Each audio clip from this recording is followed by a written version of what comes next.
When I think of the work of taking a young person through the experience of learning new things, connecting them with the community, having them connect with each other, it's been my life's work.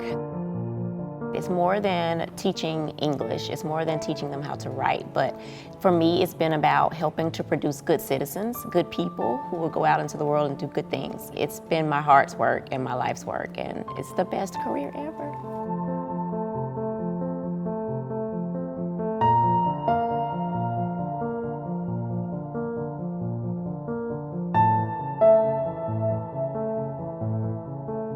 As a Black educator, for me, one of the important things is that I am an example to other students who look like me, who may not have seen anyone in my position for a long time.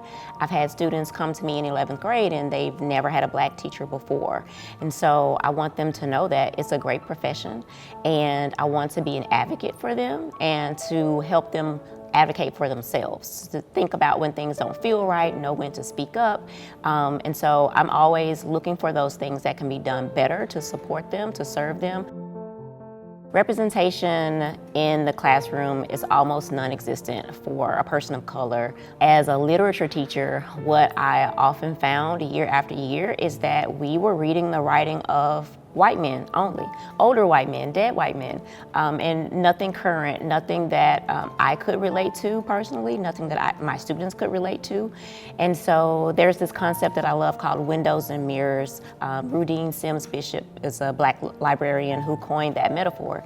And she said that students need a healthy dose of windows and mirrors. So yes, they need to look out and learn about other people, but they also need curriculum that is a reflection of who they are and what they're interested in. And I didn't find that, and so that representation wasn't there, so I had to put it there. My students often said, you know, Miss Washington, this is English, not history, but I feel as though writing is always about a reflection of what's happening at the time. And so if we're reading about something that happened in the 60s, then I want to go and see who else is writing at that time. And so who are the women who were writing at that time? So if there are women voices that are not present, then I'm going to pull in that writing. Poetry, I'll pull in videos. I've even pulled in commercials. So when we have our women's study unit, we pulled in all of these other pieces of women's literature. Music, it doesn't matter. So we would go music and poetry and pictures, art.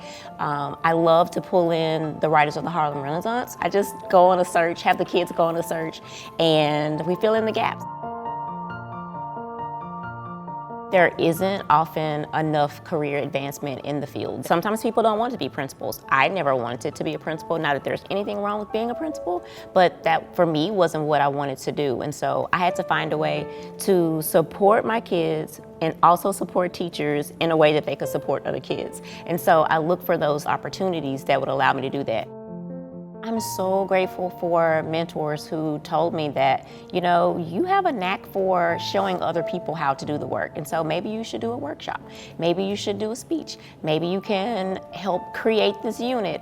And so I looked for ways to help other educators, and I found little pockets, little avenues of supporting others where I could still be in the classroom, but then also support other teachers.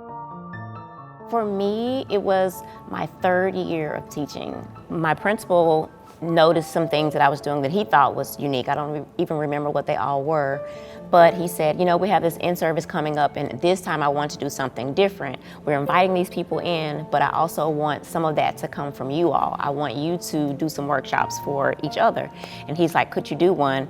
And almost everybody was older than I was in my school, like they were veterans, and I felt so intimidated by being able to do that. First of all, I was honored, but to step in front of people who had 30 years experience and I had 3, and I did it, and I called the session What a Student Needs in a Teacher, because what I felt was that we talked a lot about what we needed from our kids, but we weren't talking about what they needed from us.